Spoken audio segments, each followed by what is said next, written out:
Happy April Fool's Day, everyone.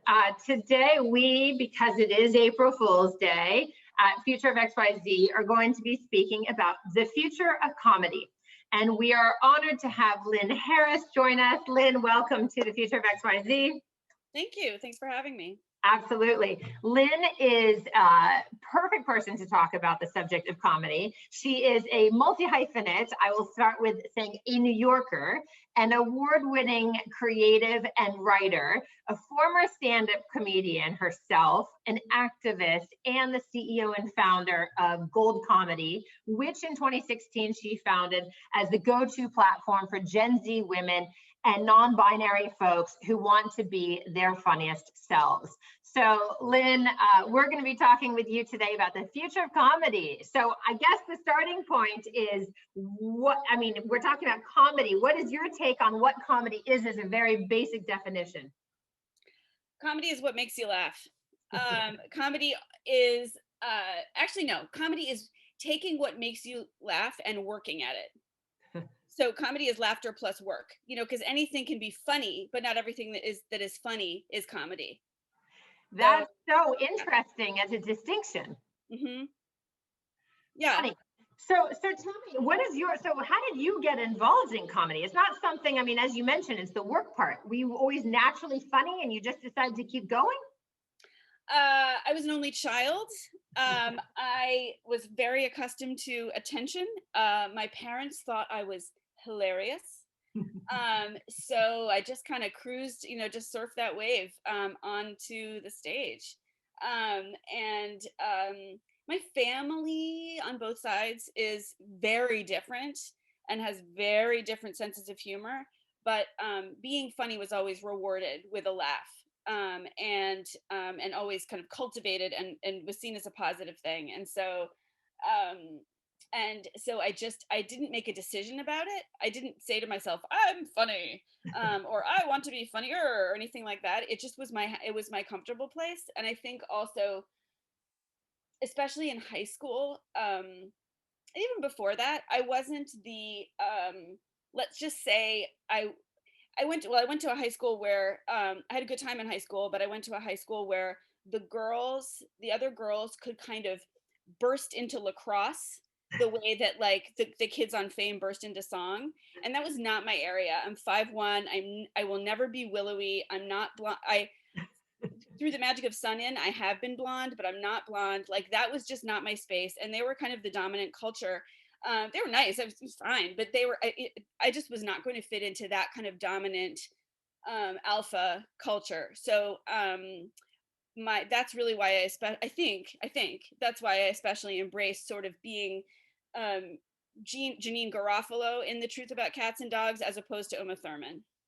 It's very funny that you say that. I was going to ask, as a natural proclivity, like, was it like voted, class clown, or was that something you were able to be, on stage, if you will, both literally and figuratively? Yeah, I remember, yes, when our teacher, Mr. Amram, would walk into Latin class, sometimes I would be just climbing back in the window. But I also got away with it because I was kind of a nerd. So I did well. And I never pushed it too hard. So it just kept being, funny just kept being my happy place. I like that as a happy place because, of course, funny and comedy make everyone happy. And we're coming out of hopefully seeing some springtime sunshine on this April Fool's Day. Hopefully it's not a fool's errand. But, comedy and laughter and humor is so important for the human psyche, right? Yes. Yeah. And actually, in honor of April Fool's Day, I am just going to say that 2020 didn't happen. So I'm not really sure what you're talking about. That's like gaslighting. Is that the same thing as comedy? Yeah, all right, let me back off that one. Yeah, that's true. I don't never want to gaslight. Yes, I think in general, the other thing I wanted to say about just me gravitating toward humor was not, this is to answer your later question, actually really wasn't only about being funny, it was about being around funny. Mm-hmm. And especially I gravitated toward other people who just crack me up. And in college also, that's where my sort of, that was my my North Star was just being drawn to people in many different styles and ways who I just thought who crack me up. And when you hang out with people who are funnier than you also, without being competitive, it's not necessarily competitive at all. You also just kind of up your game. And It's true with anything, right? I mean, yeah, if you level up, everyone levels up. yeah. So, and I think that's part of what, to answer your current question, I think that's part of what humor, at any rate, is all about. It's, I do think it's true. I mean, sure, laughter is the best medicine. I mean, it's the second best, right? The probably the COVID vaccine is the best medicine, um, but it's not just. I think that kind of reduces it to not really the point. Sure, of course, there's like science about how laughter makes you feel better, it reduces cortisol, all those things. Yes, yes, yes, we know that. But I also think it reinforces your sense of belonging, Mm-hmm. because when you and another person get the same joke, then you belong together. It makes you feel less alone. Um, Especially when the rest of the world is going off the rails. If you can find the people who think the same way about that, then you feel less alone. And that's been especially true during the pandemic and the quarantine, because if you notice, like a lot of the comedy, and specifically comedy, like the people creating comedy, a lot of the comedy that came out of the first few months of the pandemic, um, was self-referential, self-deprecating comedy about all of us going bananas. Yes. And it was, John Krasinski's show, Some Good News, right? It was, but it was about like him. It was clearly him in his house, and everybody was disheveled, And SNL had a ton of different sketches about people losing their minds on Zoom, or starting to use Sharpies as makeup, or and that made it a shared experience in a way that really couldn't have happened after September 11th. Just to pull a downer out of my hat, um, But where an important one. I mean, it's the last major tragedy that collectively we felt, right? yeah, And this collective tragedy of COVID and the lockdown has been even more profound, in the sense that, like, everywhere on every corner of this globe, people have been feeling the effects of it. yeah. And I think this one is different. We could have a whole separate podcast as to all the reasons why they're different. But the after September 11th, when I was doing stand up, it really felt for a little while as if there would be no more laughter, like that you could not do. It was not possible. It was not there. You couldn't see it yet. You couldn't see where there was no humor. It was just no. It was just all a big black hole. And little by little, we scratched our way out of that and found the humor not in what had happened, but in the impact it had on us, which is what happened. That is similar to what happened with the pandemic, but we could do it faster, because the funny stuff was happening at the same time as the tragedy.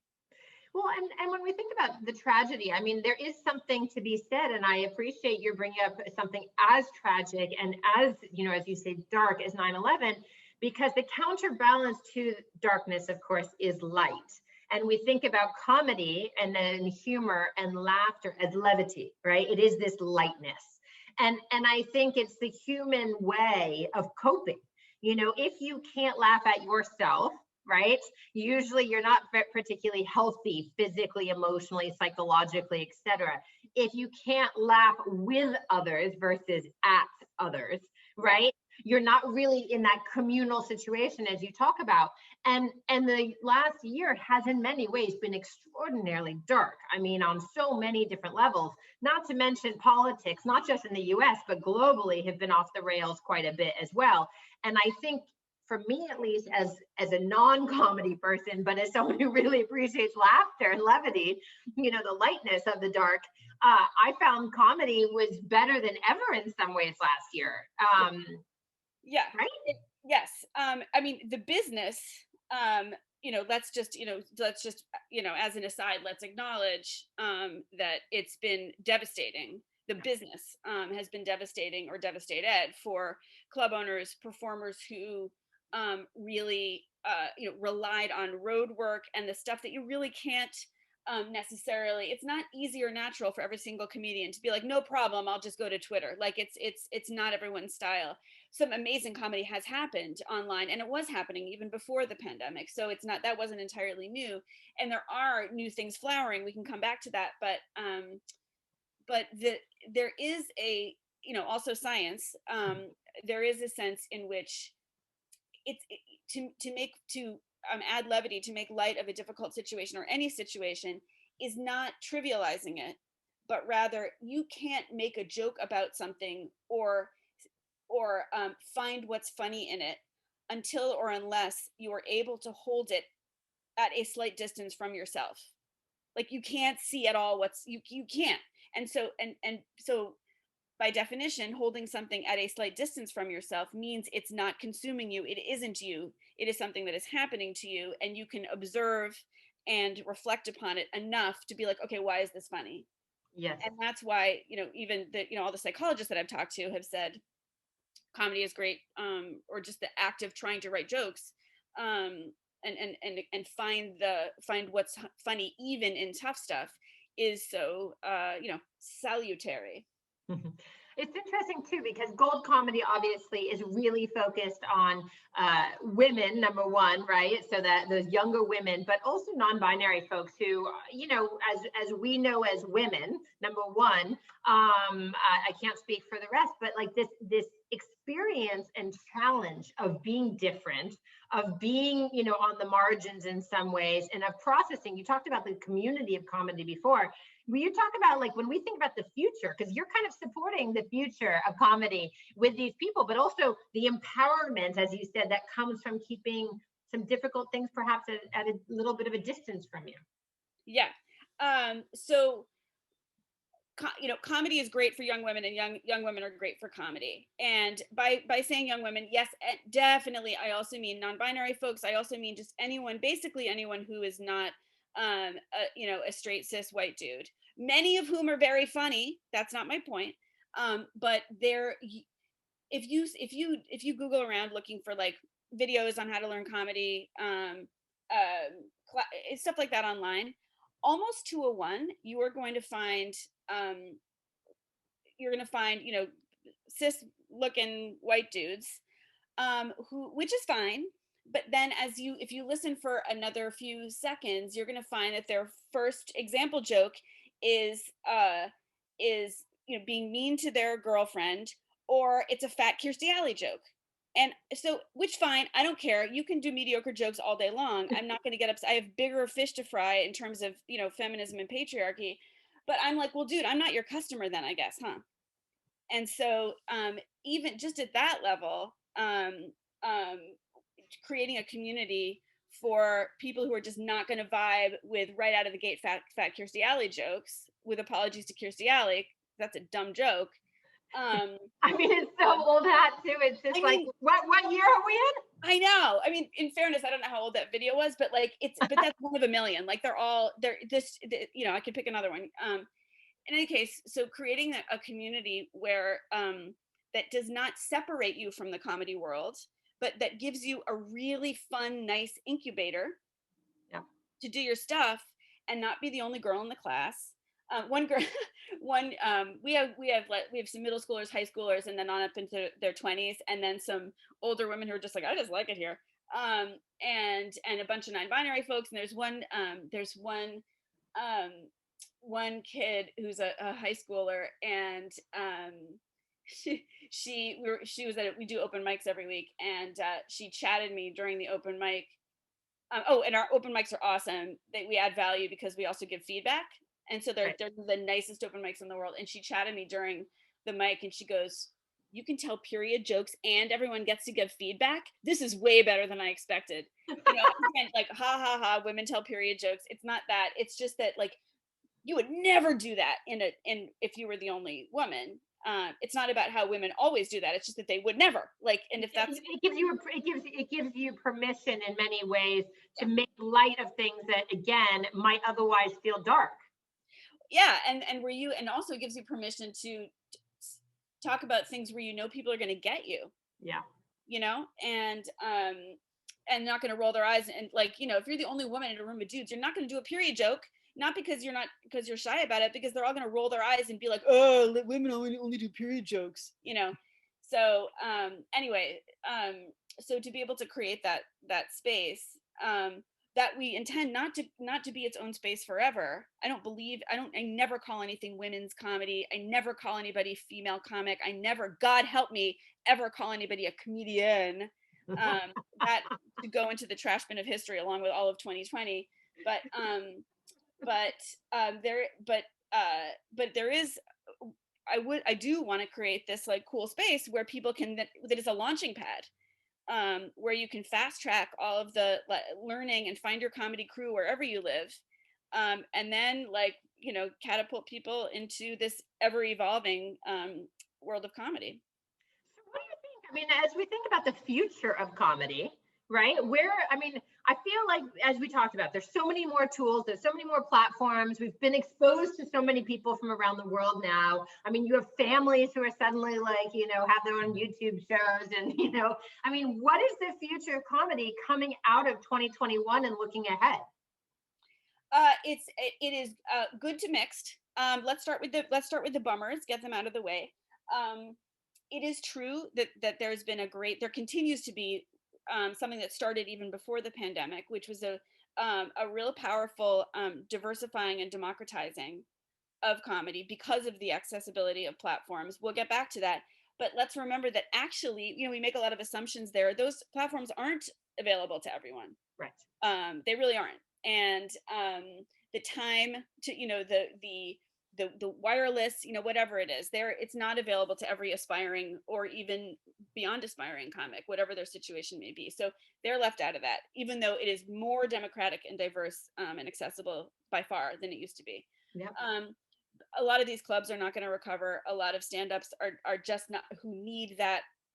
There's a lot of hilarious things you can do on Zoom because it's Zoom and all those things. There's ways to make the best of it, but a lot of the stuff you can't recover. And so, and also now you can shoot things, but to be as a production, to be able to afford to meet the COVID protective restrictions, only certain shows and networks and companies can do that. So I think that's